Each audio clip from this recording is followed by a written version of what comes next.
After a protracted legal battle, Apple is making a triumphant return for one of its most debated smartwatch features. The blood oxygen tracking function, once yanked from US devices in late 2023, has been reinstated following a pivotal court ruling. But here's where it gets controversial. This victory isn't just a win for Apple.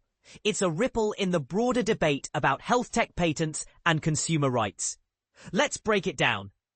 In late 2023, Apple was forced to disable the feature on its Apple Watch models after Masimo Corp, a medical device giant, filed a patent infringement lawsuit.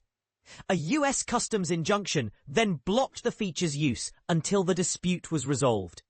Fast forward to August 2025, and the company announced that owners of affected models can now reclaim the blood oxygen tracking capability, thanks to a favorable ruling from US Customs.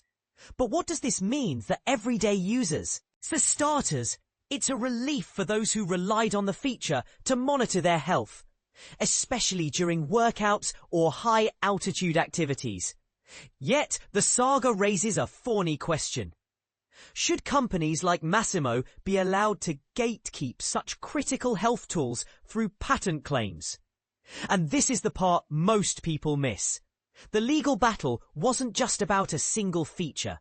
It was a test case for how intellectual property laws apply to wearable health tech. Critics argue that patents in this space could stifle innovation, while supporters say they protect companies' investments. So where do you stand?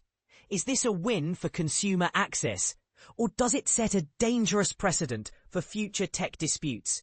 Share your thoughts in the comments. After all, the real story here isn't just about Apple's smartwatch. It's about the future of health technology in our pockets.